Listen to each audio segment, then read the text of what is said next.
निरुद्ध चित्त के पश्चात अब जब उस परमानंद का अनुभव हुआ, उस चैतन्य सत्ता का, तो सब में उसका दर्शन करो, और वह ईश्वर कह लो, ब्रह्म कह लो, तुम्हारी आत्मा कह लो, उसको अब तुम देखने लगे, जानने लगे, तो तुम्हारा मोक्ष अभी हो गया। इसी को जीवन मुक्ति कहते हैं, लिबरेटेड व्हाइल अलाइव। और शरीर वो छोड़ता है तो उसको विदेह मुक्ति कहते हैं, जो आत्मन है। अब जो अगला सूत्र, इसी के आधार पर हम सबके वास्तव में स्कूल में पढ़ाया जाना चाहिए, मोरल साइंस के रूप में। वर्ल्ड पीस जो दुनिया भर में यूनाइटेड नेशन, वेदांत के स्वामी चिन्मयानंद को बुलाते थे, अभी कई लोगों को भी, जो वर्ल्ड पीस बहुत बड़ी समस्या है ना दुनिया में, एक युद्ध एक दूसरे से, ये यूक्रेन में चल रहा है, रूस, ये सूत्र का 10% भी मान लोगे तो दुनिया में इतना मंगल हो जाएगा, शांति हो जाएगा कृष्ण का। और पढ़ा रहे हैं, सारे दर्शन में पढ़ाते हैं कि देखो वर्ल्ड पीस के लिए, दुनिया भर में सहयोग के लिए G20 की भी मीटिंग हुई, क्या होती, दुनिया की समस्याओं का, गरीबी का, या जो क्लाइमेट चेंज, दुनिया में जो यूनाइटेड नेशन, तो पागल लोग नहीं जुटते हैं, एक दूसरे को गाली दे, सोचते हैं कि हमको भी जरूरत है सबको मिलजुल कर करना। उसकी महाविद्या यहाँ कृष्ण दे गए हजारों वर्षों से। तो यूनाइटेड नेशंस में रामा रामा करने के लिए नहीं बुलाते हैं, वो देखने की इनका विज्ञान क्या है प्रभु, ये कैसा इतना गहन दर्शन, ये लोग जो बोल रहे हैं, इतनी हम जब सोच नहीं पाए थे, वो दर्शन बता रहे हैं कृष्ण अगले में।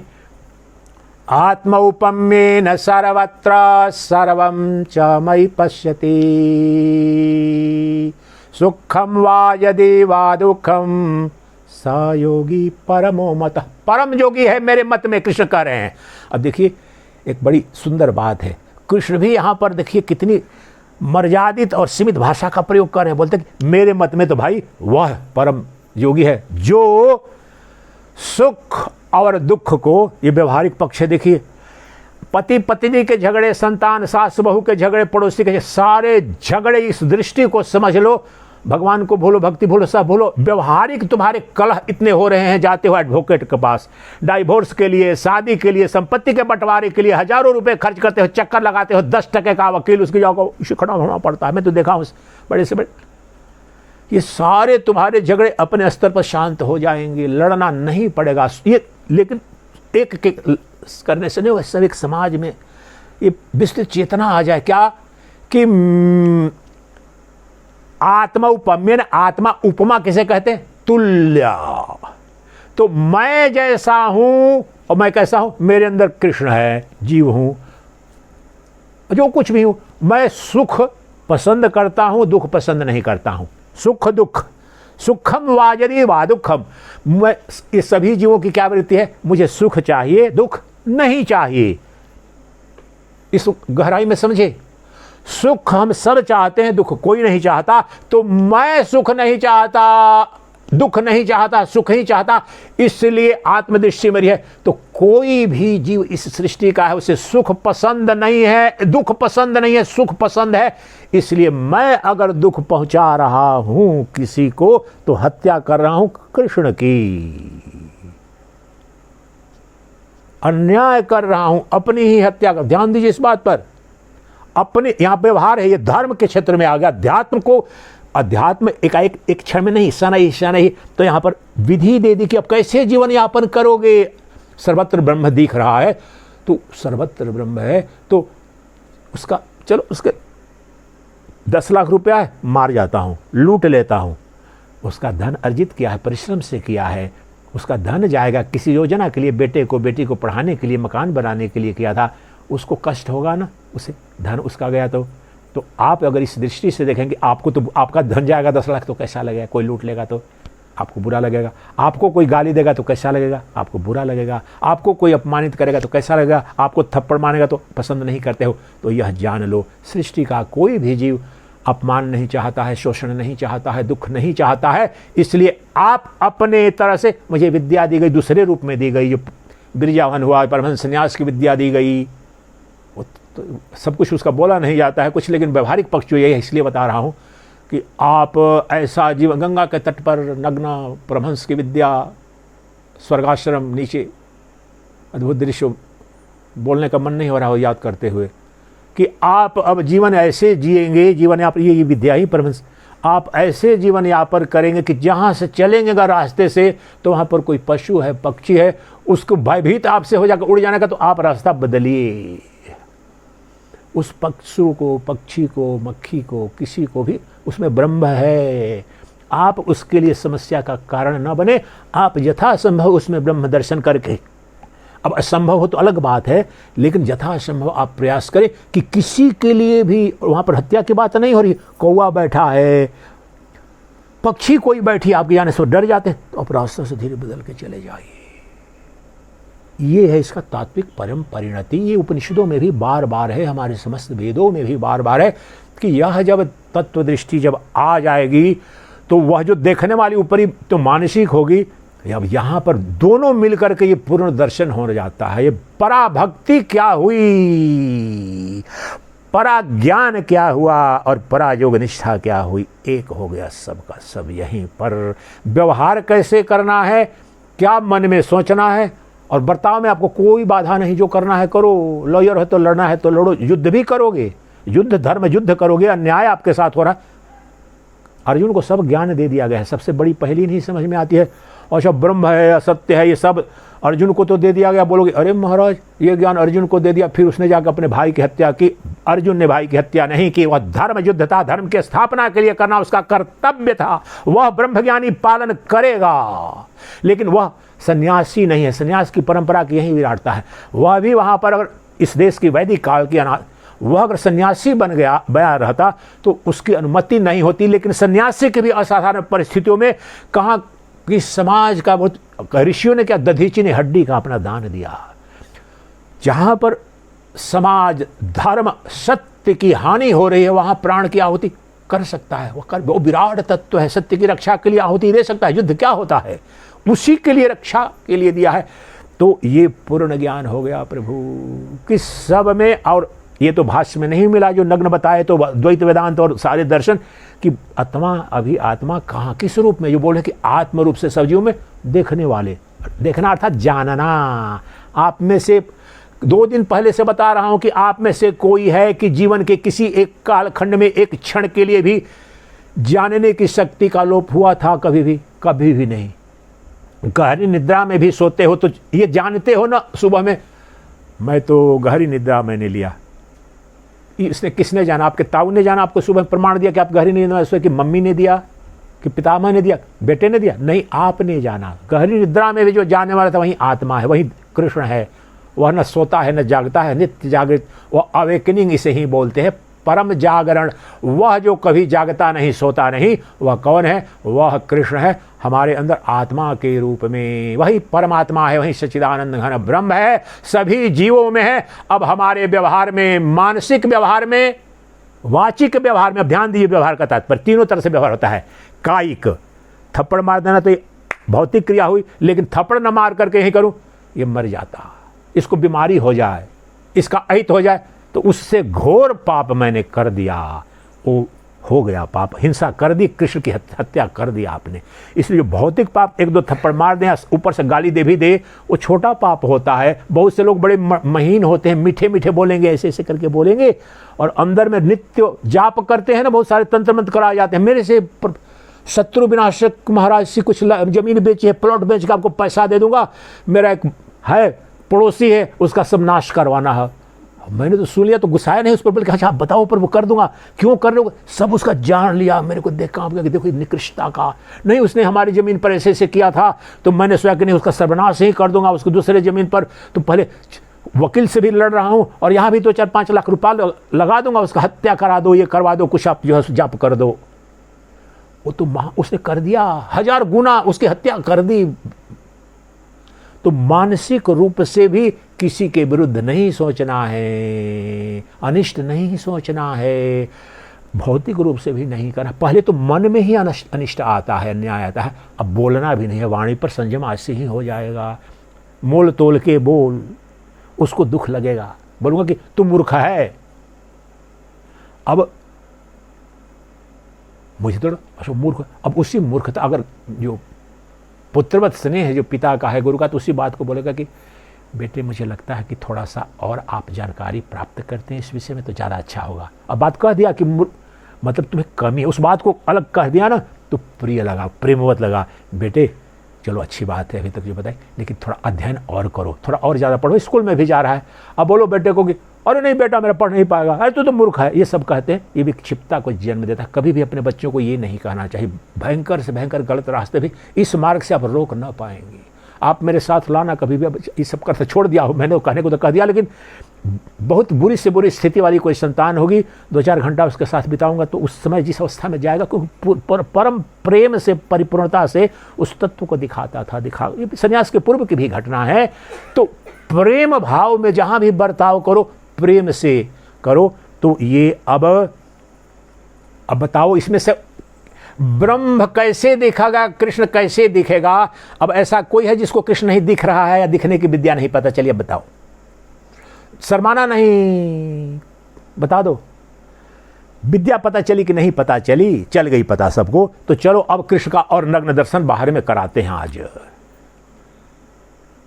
1 घंटा 17 मिनट अभी हुआ है, तो 15 मिनट में आपको नग्न दर्शन कराऊंगा कृष्ण का, बाहर में भी चलते फिरते भी दिखाऊंगा। चलो ऐसे ही दिखाता हूँ, हो सकेगा तो असहज मत होना। हो सकता है इसको खोल कर मैं चलते फिरने लगूँ ये करके, और कुछ उस समय ऐसे ही प्रयोग करूँ, हो सकेगा। नहीं तो ऐसे भी देख लो, ऐसे भी शायद करा दूँ।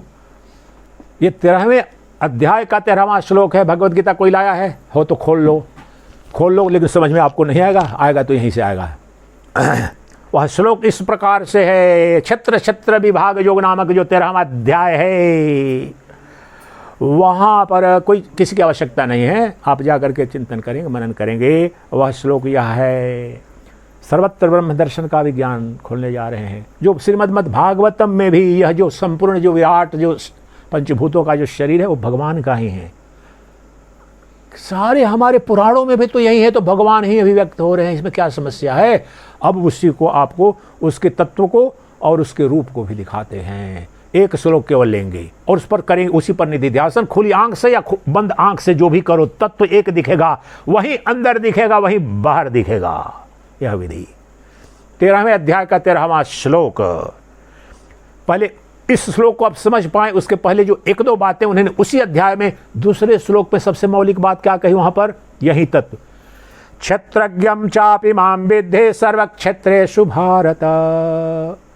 18 विधियां हैं, 18 योग बताए हैं। तो इसका जो बिल्कुल यही करा रहे हैं, देही का, शरीर का भेद करो, नित्य से अनित्य का विवेक, क्षेत्र से क्षेत्रज्ञ का विवेक। और कह रहे हैं कि क्षेत्रज्ञ के रूप में, अर्थात आपको बोला देखने वाले जानने के रूप में कृष्ण करे, क्षेत्रज्ञम चापि मां विद्धे सर्व क्षेत्रेषु भारत।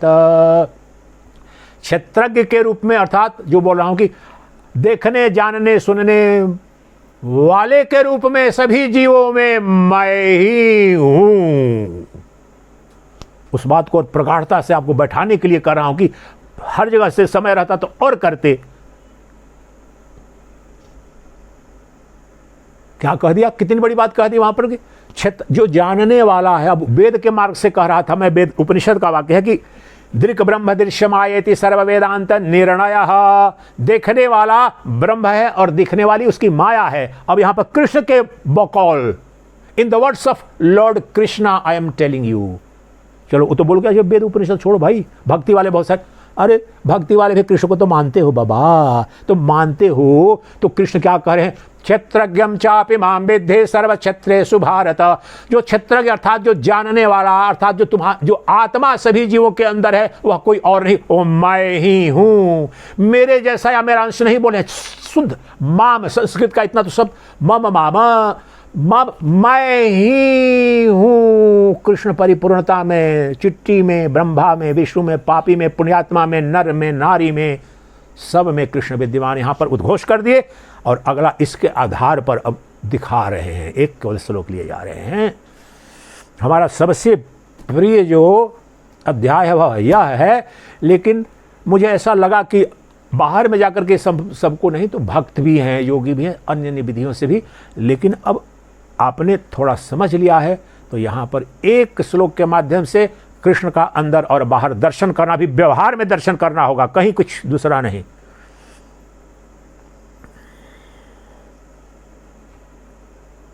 जिन लोगों ने विष्णु सहस्रनाम को सुना भी होगा, थोड़ा भी अध्ययन किया होगा, उनके बड़ा आसानी से समझ में आ जाएगा। विष्णु सहस्रनाम, विष्णु के सहस्रनाम, तो यहाँ पर उससे मिलता जुलता है। कृष्ण कह रहे हैं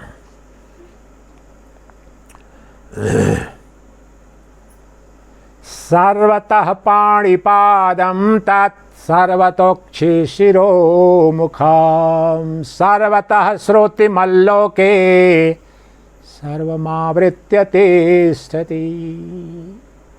वह यानी परब्रह्म परमात्मा का निरूपण करें, वह कहाँ है, कैसा है, क्या है, दिखाएंगे भी। कैसे पहचानूं प्रभु बताओ, युग युग से तरस रहा हूं, आँखियां रो रही हैं आपके दर्शन के लिए, कैसे दिखेगा दिखाओ। अरे भक्त नित्य तुम्हें दिख रहा है, बताओ कुछ लक्षण तो बताओ प्रभु। लो बताता हूं लक्षण। सर्वतः पाणिपादम तत् सर्वतोक्षि शिरो मुखम, उसकी पाणी और पाद हाथ, उसके सर्वत्र हाथ हैं। किसके? परब्रह्म परमात्मा के। जो परब्रह्म परमात्मा है, या आपका आराध्य कृष्ण कहो, राम कहो, जिसको भी कहो, भक्ति मार्ग वाले या ईश्वर प्राणधान वाले योग वाले ईश्वर कहो, या सच्चिदानंद घन ब्रह्म, उसका स्वरूप बता रहे हैं जिसे पहचान पाओ। अरे मेरा पति लापता हो जाता है तो पुलिस स्टेशन में इतने वर्ष की उम्र है, काला है, गेहुआ है, ऐसा है, वैसा रंग देते हैं ना, ताकि पहचान ले, फोटो दिखाना सूचित करना, बड़ी कृपा होगी, इस मोबाइल नंबर पर कर दो। ये पहचान बता रहे हैं। जो ब्रह्म आपका भूल गया है, जो है नित्य लेकिन भूला हुआ है, तो खोजो इस विधि से। क्या कहते हैं? जिसके हाथ सर्वत्र हैं, जिसके पांव सर्वत्र हैं, सर्वतः पाणिपादम तत् सर्वतोक्षि शिरो मुखम, जिसके आंख सिर मुख सर्वत्र हैं। आपके हैं क्या? आपके नहीं है। अभी जिस भाव में हो, हमारा तो भाई यहीं पर है मेरा अभी। सर्वतः पाणिपादम तत् सर्वतोक्षि शिरो मुखम सर्वतः श्रोतिमल्लोके सर्वमावृत्य तिष्ठति, उसके कान सर्वत्र हैं। अब ब्रह्म के अब कानाफूसी करना अपने आप में, वो सुन रहा है सर्वत्र। सर्वतः श्रुति करण, श्रुति मल्लो के ब्रह्मांड में सर्वत्र उसके कान है। सर्वतः श्रुति मल्लो के, कैसे और क्यों? सर्वमावृत्य तिष्ठति, वह सर्वव्यापी है, सर्वत्र वहीं एक तत्व व्याप्त है। सबको, सभी भूत प्राणियों को, जगत को, स्थूल को, सूक्ष्म को, सबको, यानी सबका अधिष्ठान वह है, सबको व्याप्त करके वह है। तो अब उदाहरण समझो, फिर भी एब्स्ट्रैक्ट फिलोसफी समझ में नहीं आएगी। लाओ मैया वो अंगूठी लाओ, फिर लाओ।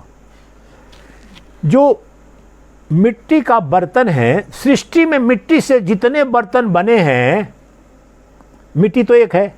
अब यहां पर घड़ा आ गया, कुल्हड़ होता था चाय पहले जो पीते थे रेलवे वगैरह में, अब वो रहा नहीं। कुल्हड़ भी मिट्टी से बनता था। दिया भी दिवाली में खोजो कम से कम एक दिन के लिए देसी परंपरा से। और कलश तो हिंदू संस्कारों में आता है। कलश कब दूर था मिट्टी से? कभी वियोग हुआ? कलश का मिट्टी से वियोग हुआ, दिया का मिट्टी से वियोग हुआ। मिट्टी, अब यही मिट्टी के हाथ पांव, तो जिस रूप में मिट्टी से जो कुछ भी बना है वो उपस्थित है। तो सिद्धांत क्या है? कार्य में कारण सिद्धांततः वैज्ञानिक रीति से स्वतः अनुस्यूत होता है। अब कल वाला पाखंड मत करना, ये क्या है? आप अलग अलग बोलो ना, जिसके मन करे बोले। ये क्या दिख रहा है आपको? कल वाला नकल कर लिया। बोलो बोलो बोलो, बोलते जाओ। क्या दिख रहा है? अंगूठी दिख रहा है ना। और कुछ बोलो कोई। मोबाइल बंद करो प्रभु। क्या दिख रहा है प्रभु? बोलो बोलो, कुछ तो बोलो। इसमें क्या इतनी कठिनाई क्या है? जो दिख रहा है बोलो, जो फटाफट बोल दो। हैं? हैं? क्या दिख रहा है? हाँ, अच्छा देखो, ऐसा भ्रम में मत रहो कि कल वाला कहा रिपीट करूंगा। 1000 तरह से 1000 बातों करने के लिए उदाहरण दे सकता हूं। जो कह रहे हैं कि वह उसके हाथ, कान, पांव, हाथ, इतना बड़ा उद्घोष है, इसको समझाने के लिए तो जुग जुग भी लग जाते हैं। लेकिन 2-4-10 मिनट तो दोगे ना मुझे समझाने के, ताकि स्पष्ट कर दूं। बोलने के लिए तो बोल दिया, लेकिन मेरा उद्देश्य क्या है? समझाना कि आप समझें। तो भाई जो कह रहे हो कि सर्वम आवृत्ति, सब में अनुस्यूत है, अर्थात उपस्थित है, अर्थात व्याप्त है। That supreme reality alone is pervading and permeating everyone everything in the universe. अब सर्व को व्यापक करके, तो ये जो अंगूठी, चलो ये दूसरा उदाहरण इसके लिए ले रहा हूं कि ये हो, या हार हो सोने का, या सिकड़ी हो, या कर्णफूल हो, अरबों खरबों भिन्न भिन्न जितने भी स्वर्ण से बने आभूषण हैं, उनका कारण क्या है? सोना। तो इसको अगर दबा दूं, तोड़ दूं, तो अंगूठी नष्ट हो जाएगी, लेकिन सोना नष्ट नहीं होगा। इसलिए अंगूठी नाम रूप है, असत्य है। इसी को माया आदिशंकर कहते हैं। उपनिषदों ने इसी का उद्घोष किया। इस सोने को असत्य नहीं कहते हैं। अब देखो, इसको तोड़ दूं मैं, सुंदर हार बना, तो तोड़ दिया तो नाम रूप तो गया, लेकिन इसकी कीमत नहीं गई। इसलिए मृत्यु और जन्म, पाप और पुण्य सब इस शरीर के हो रहे हैं, जीव के हो रहे हैं। वह तो सोना 24 कैरेट रह जाएगा। हार को अंगूठी बना दो, अंगूठी को जो कुछ भी बना दो, वो माल उतना, तो अंगूठी तो नष्ट हो गई, लेकिन तत्व नष्ट नहीं हुआ। रोने का कोई कारण नहीं है। तो सोने से बने जितने भी आभूषण हैं सृष्टि में, वो सबके सब मूल रूप से सोना है, सोना व्याप्त है। अब इससे निष्पत्ति जो है कि ब्रह्म जो है कारण है इस जगत का। कई श्लोकों में वहां पर कृष्ण ही कहेंगे, उसको बोलते हैं वेदांत में अधिष्ठान, आधार, अधिष्ठान। तो कार्य कारण से सदा अभिन्न होता है। भगवान इस जगत का अभिन्न निमित्तोपादान कारण है। अब ये वाक्य बोला, 50 साल लगेंगे आपको, बहुत सूत्र पढ़ने पड़ते हैं इसको समझने के लिए, लेकिन एक सूत्र में वैदिक कॉस्मोलॉजी है। भगवान, इसको सुन लो, 2 मिनट में बता भी देता हूं, ये तभी ये श्लोक समझ में। भगवान जगत के अभिन्न निमित्तोपादान कारण है। किसी भी वस्तु के निर्माण के लिए, ये जो बना है स्टील का बना है, इसको बनाने का कुछ तो उपादान कोई बनाने वाला होगा। किसी व्यापारी ने सोचा कहीं पर उपयोग हो गई ये कटोरी, तो स्टील खरीदा, वो उपादान कहते हैं, मटेरियल कॉज इसमें लगा। जिस व्यापारी ने, जिसने उसको निमित्त हुआ, एफिशिएंट कॉज उसको बोलते हैं। ये दूसरे विषयों में भी पढ़ा जाता है। वेदांत वगैरह देखिए, थोड़ा सा पढ़े लिखे जो लोग रहते हैं उनको तेजी से, तो एफिशिएंट कॉज, तो संसारिक अर्थों में इस मकान को उदाहरण लो। इस मकान को जब बनाया इनके लोगों ने, तो जिनके मन में विचार आया, जिन्होंने निर्णय किया कि हम मकान बनेगी, ही एफिशिएंट कॉज, निमित्त कारण उसे कहते हैं। ये जो गारा, मिट्टी, पत्थर ये सब लगा, ये उपादान कारण कहे हैं इस मिट्टी के। अब और इंस्ट्रूमेंटल, जो बनाने वाले मिस्त्री थे ना, अब वो अभिन्न निमित्त उपादान कारण, इंस्ट्रूमेंटल रीजन उसको बोलते हैं। अब 3, अब जैसे कुम्हार होता है ना, तो कुम्हार ऐसे घड़े बनाते हुए देखे हो, वीडियो देख लो, तो उसकी मिट्टी होती है, उपादान हुआ, और कुम्हार हुआ, वो एफिशिएंट हुआ। और इंस्ट्रूमेंटल रीजन भी तीसरा जो होता है, वो इंस्ट्रूमेंट से चाक से हिलाता है, इंस्ट्रूमेंट जो लग जाएंगे। ये 3 मन करके कोई रचना होती है। इस सृष्टि पर अब लागू करो। सृष्टि का उपादान कारण कौन है, निमित्त कारण कौन है, इंस्ट्रूमेंटल कॉज कौन है? तीनों का तीनों स्वतः भगवान ही है। अर्थात अब वहां पर कुम्हार घड़ा बनाया है उसने, घड़ा वह बना नहीं है, मिट्टी घड़ा बनी है। लेकिन यहां पर जो बोला एक शब्द भगवान, ये पूरी वैदिक फिलॉसफी है। भगवान इस जगत का अभिन्न निमित्तोपादान कारण है। आम भाषा में भगवान ने ही इस जगत को बनाया है और भगवान ही जगत के रूप में बना है। तो भगवान निमित्त कारण भी, उपादान कारण भी है, इंस्ट्रूमेंटल कॉज भी है।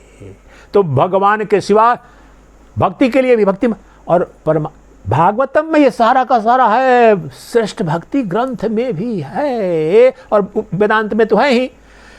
तो अब बताओ परमात्मा कहां नहीं है? तुम्हारा शरीर भी बोल दे। सांख्य दर्शन उसमें बोलेंगे नहीं, ये तो प्रकृति से उत्पन्न हुआ है, लेकिन वेदांत दर्शन में नहीं, प्रकृति स्वतंत्र सत्ता नहीं है, उस ब्रह्म की ही कल्पना है, निर्गुण निराकार ही साकार के रूप में व्यक्त हो रहा है। अब बताओ, जब भगवान ही अभिन्न निमित्तोपादान कारण है और कार्य की कारण से, इसका कारण क्या है? सोना। तो इसको सोना कहो या अंगूठी कहो, इस तत्व के अर्थ में, तो ये सोने से भिन्न है, सोने से वियोग नहीं हुआ है इसका कभी भी। जो ये सोना ही सोना था, सोना है, सोना रहेगा। तो यह जो सृष्टि है, ब्रह्म था, ब्रह्म है, ब्रह्म रहेगी। अन्यत्र कहते हैं भगवद गीता में कृष्ण, मैंने अपने अंश भर से इस समस्त जगत को धारण कर रखा है, मेरे अंश भर का मुझ में आया है, बाकी सब अभी ऐसे है पड़ा हुआ, इतने भर से धारण कर रखा, चैतन्य तत्व को बोल रहे हैं। तो अब एक मेरा अपना सहज भाषा में उद्घोष सुनो, ये मैं अपनी अनुभूति से कही, भाष्य से नहीं, भाष्य के आधार पर, लेकिन अभिव्यक्ति मेरी होगी गहन जब कि तुमने हे जीव, सृष्टि के सभी जीवों को संबोधित करके बोल रहा हूं, और उपनिषद बोल रहे हैं हे जीव, ये योग वशिष्ठ में है, योग वशिष्ठ, और उसको सरल भाषा में, तूने सृष्टि में कभी भी कुछ भी ब्रह्म के सिवाय कभी भी न तुमने कुछ देखा है, न कभी भी ब्रह्म के सिवा कुछ सुना है, न कभी भी तुमने ब्रह्म के सिवा कुछ स्पर्श किया है, तुमने कभी भी ब्रह्म के सिवा किसी अन्य का गंध नहीं लिया है। आदिशंकर की अपरोक्षानुभूति में कई जगह है, सर्वत तुमने कुछ भी नहीं, कभी भी जो भी देख रहे हो अज्ञान के कारण तुम्हें पता, ये लग रहा है, मैं बोलूं कि कमला माता मैंने तो आज तक सोना ही नहीं देखा है, मैंने तो सोने का स्पर्श ही नहीं किया है, आप कृपा करो ना जरा ला करके सोना दिखाओ मुझे, क्योंकि अगर मैं मानो कि अंगूठी है, उसको तत्व स्वरूप से नहीं जान रहा हूं, अच्छा ऐसे होता है, अंगूठा होता है, मैं तत्व जाना, तब सोना तो यही है, बोल और मुझे सोना दो, मुझे सोना दिखाओ, और कुछ नहीं है। ये जगत जो वो विराट स्वरूप है उस ब्रह्म का ही, सदा जो कुछ भी दिख रहा है वह ब्रह्म है, ब्रह्म के सिवा कोई नहीं, कुछ भी नहीं है, वही उसका तात्पर्य है। अब देखो, अब इसमें अब घटना करूंगा मैं यहाँ पर, अभी तो यहाँ तो जो कृष्ण जो बोल रहे हैं, अब कृष्ण जागृत यहाँ होकर के बोलेगा, दिखाएगा, हजारों तरह से दिखा देगा, एक दो को दिखाने की कोशिश करूंगा ये करके। चलो यहीं से बैठे बैठे ही दिखा देता हूं, चलो निकाल ही देता हूं इसको, इसके लिए निकाल देता हूं।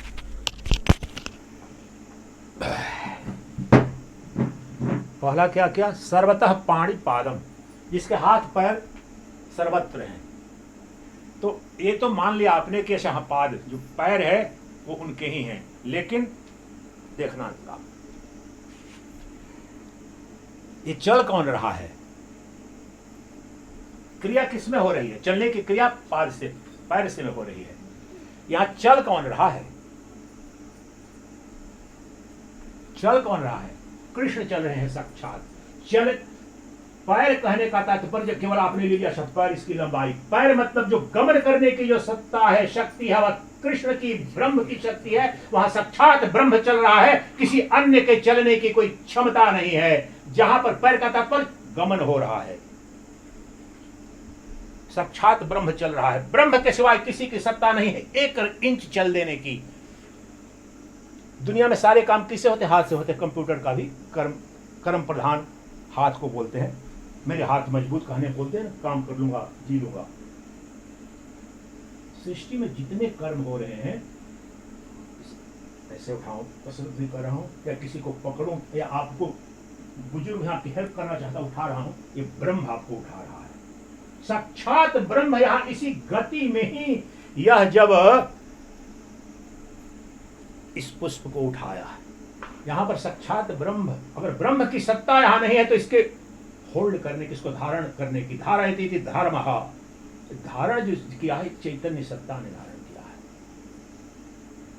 ब्रह्म जो अदृश्य दृष्टा है, ब्रह्म जो देखने वाला है, जो ब्रह्म है, दिख रहा है, उसकी माया है, लेकिन ये क्रिया घटित हो रही है ना, ये ऊपर नीचे जा रही, जब ब्रह्म यहां उपस्थित है और क्रियमान है ब्रह्म।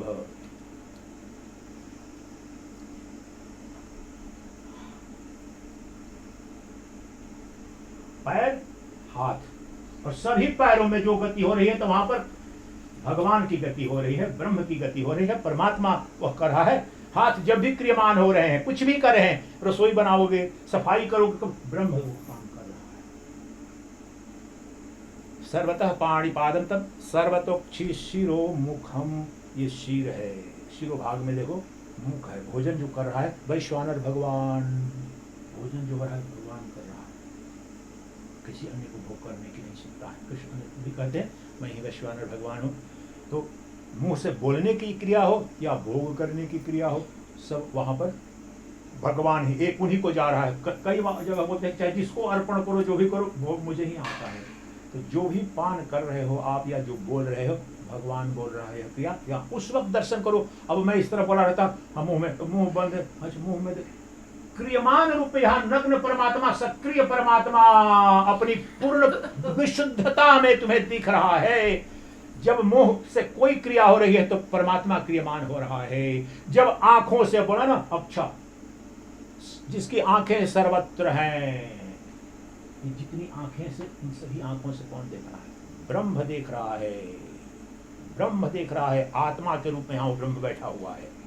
और जब बोला ब्रह्म देख रहा है, बोलो कि ब्रह्म, वही ब्रह्म यहाँ पर जो देश काल वस्तु अपरिचिन्न है, यहाँ पर उपस्थित जो हमारे हृदय में है, जो शुद्ध बोध स्वरूप है, वह ब्रह्म ही आंखों से देख रहा है, नाक से सूंघ रहा है, कानों से श्रवण कर रहा है शब्द का। ब्रह्म के सिवाय किसी ने कभी कुछ सुना नहीं। ब्रह्म के सिवाय, कृष्ण के सिवाय कभी ने किसी नासिका का कोई बोध नहीं हुआ। रसास्वाद, अब ये तो दो चार उदाहरण दिए, अब इस पर लागू कर दो सब पर सर्वत्र। जितने भी कार्य हो रहे हैं, जितने भी आपकी अनुभूतियां हो रही हैं, क्रियाएं हो रही हैं, सब ब्रह्म के द्वारा, परमात्मा के द्वारा हो रही हैं। और उस क्रिया में उसका दर्शन करना है। रूप में केवल दर्शन, आंखें दिख रही हैं, आंख प्रतीक है देखने का, नाक प्रतीक है सूंघने का, मुंह प्रतीक है बोलने का या भोजन करने का, भोग करने का, पांव प्रति। अब इतना विस्तार में जो बता रहा हूं इसके लिए बहुत समय लगते हैं। भाष्य में ये सब मिलेगा, लेकिन वहां से आपको यही निधिध्यासन परमहंस होने की जो अंत में जो बताएगा, वो सारे शास्त्र पढ़ के तो अनुभूति में जाकर के नहीं, इससे तो बोध होगा नहीं भाई। जब इस पर मैं चला वर्षों चिंतन की, भाई इसका पांव नहीं, अभी नग्न ब्रह्म, सक्रिय ब्रह्म, जीवित ब्रह्म, जीवित ब्रह्म यह है, चल रहा है, क्रियमान है। अभी मुक्ति के बाद नहीं, मोक्ष के बाद नहीं, मरने के बाद नहीं, ब्रह्म ज्ञानी मंत्र कभी नहीं, कुछ भी नहीं। अज्ञान की निवृत्ति ही संन्यास है, अज्ञान की निवृत्ति ही योग है। और वही पराभक्ति। अभी तो उन्होंने कहा तीनों मार्गों से, तो कृष्ण अब तुम्हें बिल्कुल चलते हुए फिरते हुए, जब भी कोई हाथ काम कर रहा है, जहां पर भी क्रियमान हाथ है, वहां ब्रह्म परब्रह्म परमात्मा सक्रिय है। अब आप बताओ, और विश्व में सर्वत्र ये सारे अंग पड़े हुए हैं, ये सब क्रियाएं हो रही हैं, प्रतिदिन होती हैं। अब आप बताओ कि अभी भी ब्रह्म को दर्शन अखंड भाव से करने की, नित्य भाव से, सहज सरल विधि से करने की विधि विज्ञान समझ में आया है। आप करेंगे नहीं करेंगे ये अलग बात है, आपको समय मिलेगा नहीं, आपकी निष्ठा है नहीं, अलग बात है। लेकिन बौद्धिक रूप से अभी जो यहाँ पर बताया, जो कृष्ण ने बताया, उसके आधार पर बोल रहा हूँ, उसकी व्याख्या मैंने की और अनुभूत सत्य आपको दिखाया। और उपनिषदों में भी इसका घोष है, बहुत इससे मिलते जुलते श्लोक हैं। तो अब बताओ कि कृष्ण का दर्शन हो रहा है कि नहीं हो रहा है, विधि पता चली कि नहीं चली, बताओ। पता चल गई? अब ये पता चल गई विधि, तो लेकिन यहीं से काम नहीं बन जाएगा। ये भी बहुत जुग जुग के शुभ कर्म होते हैं, तो ये पता चलता है, ये सब परमात्मा के द्वारा तय किया गया है। अब लेकिन इसके आगे अभ्यास तो आपको करना पड़ेगा। भव रोग आपको हुआ है, बंधन आपको हुआ है, सुख दुख आपको हो रहा है, अज्ञान आपको, तो औषधि आपको लेनी पड़ेगी। और औषधि यही है, एक क्षण में भी घटित, जो जिसका शुद्ध निर्मल होगा, अभी क्रांति घट जाएगी सर्वत्र। कहाँ नहीं दिखेगा। इतनी स्पष्टता से आपको, अपनी बात नहीं बोल रहा हूँ, ये सब गुरु परंपरा से मिला हुआ और प्रभु कृपा से, जुग जुग की कृपा कुछ न कुछ तो रही होगी, कि अब संभव नहीं है, कहाँ छुपाऊंगा, आंख बंद करूंगा तो भी वहीं दिख रहा है। आंख बंद करो तब भी सो रहा हूं, तो भी मेरे देखने की सत्ता, जब गहन निद्रा की अवस्था है जो मन, तो गहन निद्रा में, मैं गहन निद्रा में था, उसको देखने वाला कौन है? वही कृष्ण ही है, वही चैतन्य। तो देखने वाले की, देखने की सत्ता का कभी लोप नहीं हो सकता है। वह एकमात्र जो शाश्वत दृष्टा है, सार्वभौम दृष्टा है, सर्वस्व दृष्टा है, एक अद्वितीय जो चैतन्य तत्व है, वही कृष्ण है, वही सच्चिदानंद घन ब्रह्म है, वही निर्गुण निराकार ही सगुण साकार के रूप में अभिव्यक्त हो रहा है। अधिकारी भेद से विधियां अलग, किसी के लिए भक्ति, किसी के लिए योग, किसी के लिए तत्व ज्ञान अलग अलग अवस्था में है, सबके लिए one size doesn't fit everyone. गुरुओं ने, ब्रह्मज्ञानियों ने बताया कि नहीं, किसको कौन सा डोज दिया जाएगा। आप देखते हैं कोई सर्जरी करनी होती है तो 15, आपका लीवर ठीक है, किडनी ठीक है, उससे भी रिपोर्ट नो ऑब्जेक्शन नहीं लाओगे तो मैं सर्जरी आपको नहीं करूंगा। कि दूसरा ऑर्गेनिक सिस्टम है ना पूरा का पूरा। इसलिए कैंसर का 4th स्टेज है। मैं फर्स्ट हैंड कोई हैंडल कर रहा था कहीं पर केस कैंसर वगैरह, कई बार देखा नहीं, इसको सर्जरी तो कर सकते हैं, लेकिन अगर बाईपास सर्जरी हुआ, वो हुआ है तो फिर बड़ा क्रिटिकल है, लीवर हुआ है तो वो तो मुश्किल हो जाएगा। तो कहना तो उसके अनुसार तय करके उनकी भी रक्षा करते हुए इसको कैसे सर्जरी की जाए। तो ये अधिकारी भेद यही है कि इस व्यक्ति में भाव प्रधान है या बुद्धि प्रधान है। अद्वैत वेदांत बुद्धि प्रधान वालों के लिए है। शंकर का तत्व प्रचंड प्रखर बुद्धि होगी उनके लिए ही है। भक्ति भाव प्रधानता के लिए, नीच उच्च नहीं है इसमें कुछ भी। मेरा घर सोने का है, आपका घर चांदी का है, आपका घर स्टील का है, जिसका है वो है। घर का काम मुझे तो सोने के लिए चाहिए, सोने के लिए कर रहा है। इससे उत्कृष्ट निष्कृष्ट कोई नहीं है। तो वह आप जिस अवस्था में हो, आप अभी स्कूल गए नहीं तो केजी नर्सरी में तो स्कूल में एडमिशन होगा ना प्रभु। आप बोलो कि मुझे पीएचडी करा दो, मैं भी नहीं, मैं भी पढ़ूंगा। आप जब मैट्रिकुलेशन पास कर गए हो, 99% मार्क में आ गया, अब पिताजी बोले तू जा केजी नर्सरी में पढ़, तेरे को पढ़ना चाहिए। मूर्खता की बात हो जाएगी उसके लिए ना। उसको तो कॉलेज में भेजना पड़ेगा। उसकी यात्रा वहाँ से कॉलेज संपन्न कर लिया, पढ़ने का मन है, तेज है, विश्वविद्यालय में जाएगा, यूनिवर्सिटी में जाएगा। ये अधिकारी भेद है, अलग अलग सोपान। आपकी यात्रा आज तक, ये गुरु जो प्रमाणिक गुरु होगा, पाखंडी गुरु नहीं, गुरु का तत्व अपने घोषित कर लिया है बड़े बड़े, इसी तो सनातन धर्म के पतन का गुरु, जिसने उस तत्व को जाना है। श्रुति सम्मत है वेदांत, मैंने जितनी भी बातें कह रहे हैं शास्त्र सम्मत है, लेकिन शास्त्र के आधार पर ही नहीं बोल रहा हूं। अब ये बहुत सारे जो दिखाए शास्त्र में नहीं दिखाया जाता है, दिखा भी नहीं सकते हैं। और तर्क संगत है और अनुभूति सम्मत, जितना अनुभूति हुई उसको शेयर कर रहा हूं।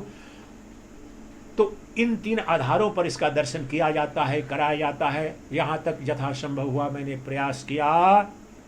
अब आइए 10 मिनट जो अपने अंदर भी है, अपने मूल रूप में अभी वह मेरी आत्मा के रूप में भी है, और वहां पर इस दर्शन का चिंतन, अब विचार विधि या भजन करके तो ये देखना कि हे प्रभु मेरे अंदर भी तुम, बाहर भी भजन वाले कर लो, योग वाले चित्त की वृत्ति का निरोध कर लो। लेकिन जो वेदांत की जो विधि है वहां पर ये करके मैंने दिखाया, ये वेदांत की विधि है। यहाँ पर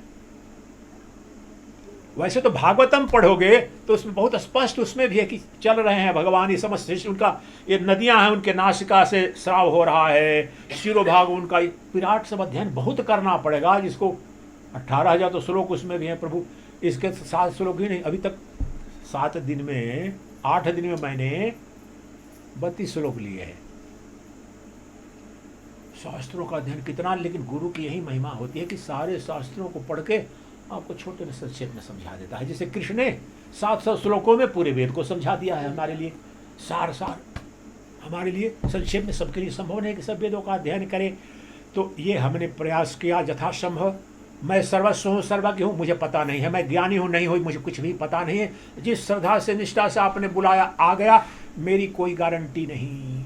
गारंटी आपके अंदर है, कृष्ण ने बताया वो बताया, अगर वो करोगे गारंटीड है मोक्ष मुक्ति। अभी कृष्ण बार बार, वह भक्त, वह ज्ञानी अगर ये करता है तो अभी मुक्त है। अब वह नहीं करोगे, आज महाराज जी मुझे तो कुछ मुक्ति लग नहीं रही है, महाराज जी वो जो कहा सो किया, बोले कि महाराज वो माफ कर दो ना, बिना उसके नहीं होगा। लो ठगना शुरू कर दिया तुमने करके। तुम्हें जो देना था, पत्नी से शादी की मैंने, प्रेम करता था, लव मैरिज भी, वो बोली थी कि और नहीं मैं अनंत प्रेम दूंगी। पति ने भी बोला कि ये धन अपना दे दूंगा जो कुछ भी हो। जब शादी होने का टाइम में अपनी वापसी नहीं, सुनो वो नाम में कर दूंगा ना, जो मेरी मकान है उसमें अभी शेयर नहीं करते हैं, यार डिफिकल्ट। चीटिंग वहीं से शुरू कर देता है। चीटिंग नहीं करनी है आपको, जो करना है, चीटिंग करने का कोई उपाय नहीं है। जब भी चीटिंग किसी के साथ करते हो छोटी चीज में, you and up cheating yourself alone. आप अपने को ही ठगते हो, जुग जुग से अपने ही को ठग रहे हो, किसी अन्य को ठग, क्योंकि दूसरा कोई है ही नहीं, तुम ही हो। नारायण ही नर बन करके, शिव ही जीव बन करके अपने को ही ठग रहा है। बस सरल भाव में, सहज भाव में, जहां कर्म कर रहे हो करते रहो, लेकिन परम ऐश्वर्य की अनुभूति करना चाहते हो तो आओ अब 10 मिनट उस तत्व का जो अंदर में भी और क्रियमान जगत में भी जो दिख रहा है वह और कोई नहीं, वह ब्रह्म है। उसका अखंड रूप से आप अब इसके बाद आप साधना करेंगे। तो आइए 10 मिनट जो आंख बंद करके अंदर में उसकी अनुभूति मूल रूप में अभी यही करते हैं, हमारी आत्मा के रूप में, लेकिन वहां पर चिंतन कर सकते हैं कि देखो अब हम जो आंख खोलेंगे भी तो जहां चलता हुआ दिखेगा वह ब्रह्म गतिमान हो रहा है, जहां कोई बोल रहा है वह मुख ब्रह्म की, आंखें देखने वाली ब्रह्म की, स्पर्श जहां भी स्पर्श हो रहा है वह दिव्य स्पर्श है, स्पर्श करने की क्षमता की चैतन्य सब में अनुस्यूत है। कह तो रहा हूं यहाँ पर भगवान भगवान, लेकिन साइंस में भी इतना बढ़िया, the consciousness fundamental principle of consciousness alone is Brahman and that is present. तो जानने सुनने की क्षमता जो है ना, उसी को चैतन्य सत्ता, चैतन्य को दिखा दो कहां पर नहीं है, हर क्रिया में है। नामानि सर्वभूतानि, आदिशंकर का उसमें है कि सर्वनाम, सब भूत और सब क्रिया, परोक्षानुभूति में सब क्रियाओं में ब्रह्म ही है, साक्षात परोक्ष ब्रह्म का। इसी सब के आधार पर वही जितने नाम जितने रूप जो कुछ भी दिख रहे हो वो ब्रह्म के ही हैं। तो अब एक वाक्य नहीं बताया कि ये जो विष्णु सहस्रनाम में भी बोलते हैं कि 1000 मुख हैं 1000 नाम है, ये तत्व है कि सृष्टि में जितने पांव हैं सब ब्रह्म के पांव हैं, सृष्टि में जितने हाथ हैं ब्रह्म के हाथ हैं, सृष्टि में जितनी आंखें हैं सब ब्रह्म की आंखें हैं, सृष्टि में जितने नाक कान शरीर है सब कृष्ण के राम के शरीर हैं, और जितनी उनसे क्रियाएं हो रही हैं गतिमान, सब हाथ ब्रह्म के, सब पांव ब्रह्म के, ये तत्व तो सब उसके, तो वही चलेगा, वही बोलेगा, वही खाएगा। अब उस तत्व का अंदर बाहर सर्वत्र अब कब बाध होगा वह उपलब्ध है हमारे ऊपर। अपनी मन की साधना निर्मल होगी, तत्काल साक्षात अपरोक्ष अपने आपा के रूप में आंख बंद करके, और मैं अपना आपा ही इस पद के रूप में कल्पित रूप में दिखूंगा। आइए निधिध्यासन कीजिए 10 मिनट। भक्त लोग कृष्ण का दर्शन करना चाहें कृष्ण का दर्शन कर सकते हैं साकार का, राम का भक्त राम के, शिव के साकार का, और जो निर्गुण निराकार के उपासक है वेदांत वेद्य निर्गुण निराकार ब्रह्म, जो यहाँ पर भी जो सगुण साकार भी, लेकिन यहीं पर दर्शन कीजिए। सारे शास्त्रों में कृष्ण का स्थान भी हृदय में, राम का स्थान भी हृदय में, शिव का भी स्थान हृदय में। फ्रीडम इतना दे रहा हूं कि हृदय में ही देखिए उसको, सगुण देखो तो सगुण, निर्गुण देखो तो निर्गुण, कहीं आसमान कहीं नहीं, ब्रह्म यहाँ पर है आपके, सगुण ब्रह्म भी निर्गुण ब्रह्म भी, यहाँ पर उसका दर्शन कीजिए। भजन कीजिए या आत्म साक्षात्कार कीजिए या समाधि में जाइए, तत्व एक ही मिलेगा।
दृश्यते श्रूयते यद्वद् ब्रह्मणो अन्यन तद्भवेत् तत्त्वज्ञानाच्च तद्ब्रह्म सच्चिदानन्दमद्वयम्। जो ध्यान कर रहे हैं, जो विचार कर रहे हैं, जो अनुसंधान कर रहे हैं, यही इतनी प्रगाढ़ता से यही तत्व पूज्यपाद जगत गुरु आदि शंकराचार्य ने इतने संक्षेप में कह दिया है। दृश्यते श्रूयते तत्वत्, जो कुछ भी तुम देखते हो, जो कुछ भी सुनते हो, जो कुछ भी तुम्हारे व्यवहार में आता है, वह सब का सब ब्रह्म ही है। दृश्यते श्रूयते यद्वद् ब्रह्मणो अन्यन तद्भवेत्। ब्रह्म से अलग, ब्रह्म से भिन्न दूसरा कोई जो कुछ भी देखा है, सुना है, सुहा स्पर्श किया है, तुम्हारे बोध में आया है, वह ब्रह्म था, ब्रह्म है, ब्रह्म ही रहेगा। ब्रह्म से अतिरिक्त किसी की सत्ता नहीं है। अनुसंधान करो अभी गहरे में। जो कुछ भी मैंने देखा या देख रहा हूं और देखूंगा या सुनूंगा या हमारे पंचेंद्रियों के बोध में, अंदर में तो ध्यान आत्मा का, लेकिन बाह्य जगत में भी सर्वत्र ब्रह्म का दर्शन करने का यह विज्ञान है। खुली आंख से भी वही ब्रह्म और बंद आंख से तो ध्यान समाधि में देखते ही हैं। इसलिए अभी अनुसंधान कीजिए, भाव कीजिए अपने अंदर। दृश्यते श्रूयते यद्वद् ब्रह्मणो अन्यन तद्भवेत् तत्त्वज्ञानाच्च तद्ब्रह्म सच्चिदानन्दमद्वयम्। तत्व अंगूठी नाम रूप है। अगर तत्व का पता नहीं है कि सोना है तो ढूंढूंगा सोना किधर है, सोना किधर है, सोना किधर है, और सोना पड़ा हुआ है चारों तरफ ही।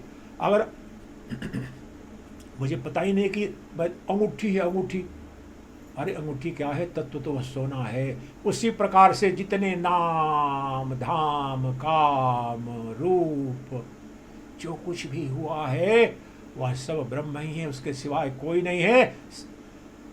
जब अज्ञान की निवृत्ति हो जाती है तो पता आपको चलता है सच्चिदानंदम अद्वयम। वह जो वस्तु है, जो तत्व है, जो पदार्थ है, जिसे भगवत्ता कहते हैं, वही सगुण साकार के रूप में रामकृष्ण शिव अन्य रूपों में जाना जाता है।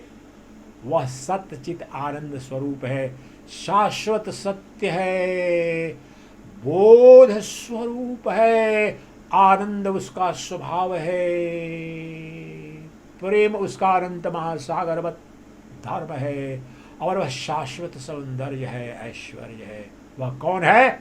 वह तुम्हारा अपना आपा के रूप में, तुम्हारी मय के रूप में वही कृष्ण है, वही सच्चिदानंद घन ब्रह्म है।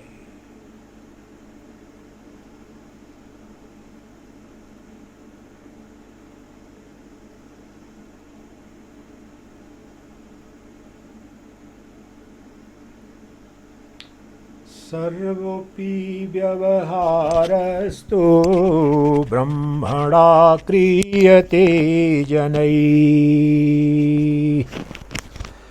सर्वोऽपि व्यवहारस्तु ब्रह्मणा क्रियते जनैः।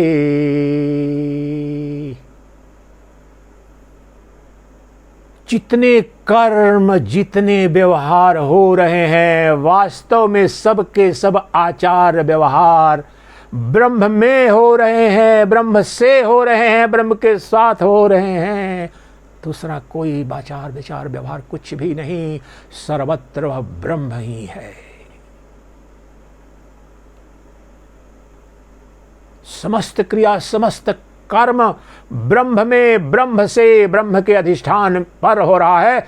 ब्रह्म स्वतः मूल स्वरूप में अकर्ता है, परंतु उसकी सन्निधि उपस्थिति मात्र से समस्त सृष्टि के कर्म होते हैं। उसकी अनुपस्थिति में कोई क्रिया संभव नहीं है। वह अकर्ता होते हुए भी वह नित्य उपभोक्ता है, परंतु समस्त अनुभूति उसके सानिध्य में उपस्थिति मात्र से होती है। तो वह शाश्वत अनुभोक्ता, वही ब्रह्म तुम्हारा अपना आपा। अभी दर्शन करो उसका।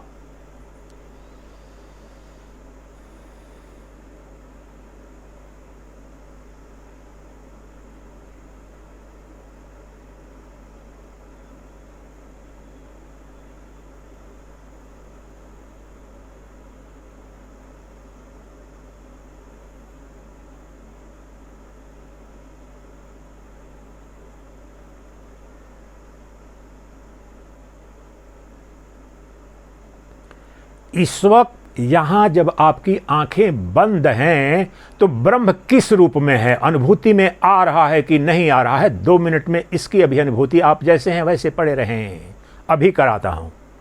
अभी यहाँ पर वो ब्रह्म का क्या है, उसकी कोई गति बताओ, क्रिया बताओ, क्या कर रहा है? मंत्र बोलूँगा बृहदारण्यक उपनिषद का, उस पर 5 मिनट उसके साथ विराम करेंगे। अयमात्मा ब्रह्मा सर्वानुभू। अभी यहाँ यही जो सब अनुभूति कर रहा है, जो वक्ता की वाणी को सुन रहा है या अपने शरीर के मन की स्थिति को जो देख रहा है, मन ध्यान कर रहा हूँ मैं, मन में विचार आ रहे हैं नहीं आ रहे हैं, आनंद की अनुभूति हो रही है नहीं, ये जो अनुभूति वहाँ करने वाला, देखने वाला साक्षी चैतन्य है, वही ब्रह्म है, वही कृष्ण है, वही तुम्हारी आत्मा है। इस वक्त जब मैं बोल नहीं रहा हूँ तो इस मौनत्व का, इस शांति की जो अनुभूति करने वाला है वह ब्रह्म है, और जब बोल रहा हूँ इस शब्द को जो प्रकाशित कर रहा है वह वही ब्रह्म है।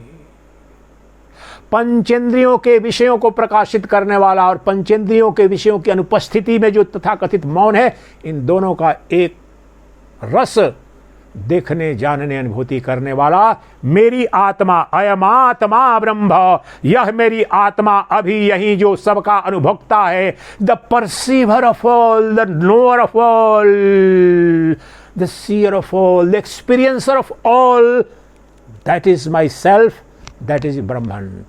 जो सबका अनुभोक्ता, सबका दृष्टा, सबका ज्ञाता है, वही यही मेरी आत्मा, यही ब्रह्म है। यही मेरी आत्मा जो जानने की शक्ति अभी यहाँ सब में है, जानने, सुनने, अनुभूति करने की क्षमता, वही ब्रह्म है, यही अभी मेरे हृदय में, और मेरे हृदय के बाहर भी वही है। वो सीमित है, देश तक सीमित नहीं, काल तक सीमित नहीं, लेकिन मेरे हृदयाकाश में विशेष रूप से उसका केंद्र है। अभी उस ब्रह्म का केंद्र पर देखो।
ओम ओम ओम। ईश्वरो गुरुरात्मेति मूर्तिभेद विभागिने। आप सब अभी आंख बंद किए रहें, मंगलाचरण मैं कर रहा हूँ। मंगलाचरण करते वक्त मंगलाचरण आवाहन होता है उस परम तत्व का। जो शब्द आ रहे हैं उनका अर्थ समझे न समझे, अनुभव वहाँ पर करें। जो शब्द आ रहे हैं उसकी अनुभूति कौन कर रहा है, अनुभूति करने वाले का अनुभव करें। वहीं आत्मा है, वहीं ब्रह्म है। और जब श्री राम जय राम जिसके साथ आप करते हैं उसमें आप विसर्जित करेंगे। अभी आंख बंद करके ही इस शब्द के साथ उस ब्रह्म का दर्शन करें कि जो हाँ अनुभोक्ता के रूप में, सुनने वाले के रूप में जो है वह मेरी आत्मा है, ये अनुभव करें। ओम ईश्वरो गुरुरात्मेति मूर्तिभेद विभागिने व्योमवत् देहाय दक्षिणामूर्तये नमः। श्रुतिस्मृति पुराणानामालयं करुणालयं नमामि भगवत्पादं शङ्करं लोकशङ्करं। शङ्करं शङ्कराचार्यं केशवं बादरायणं सूत्रभाष्यकृतौ वन्दे भगवन्तौ पुनः पुनः।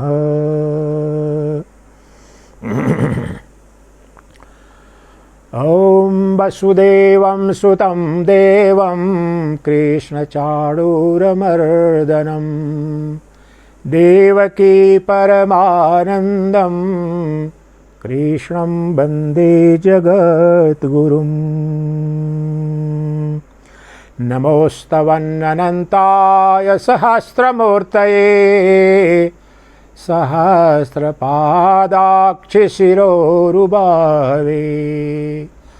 सहस्रनाम्ने पुरुषाय शाश्वते सहस्रकोटियुगधारिणे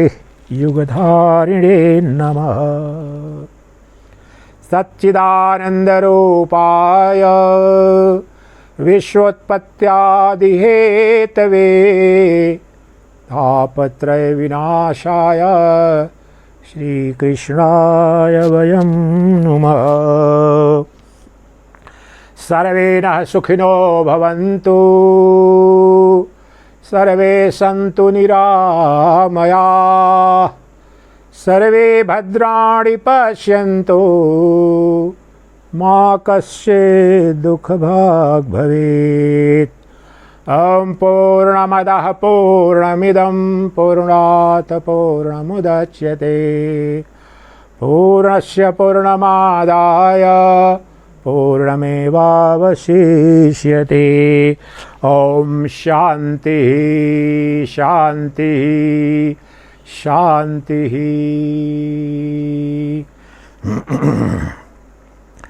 श्री राम जय जय राम।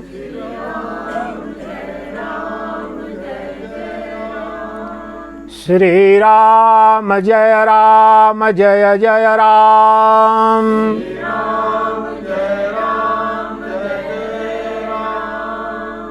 श्री राम जय जय राम।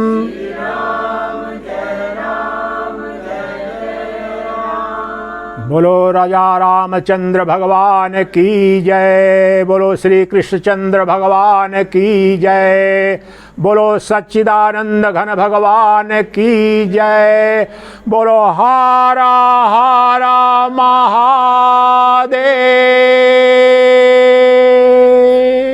हरि ओम तत्सत्। तथास्तु। तस्मै तस्मै श्रीमन्नारायणाय।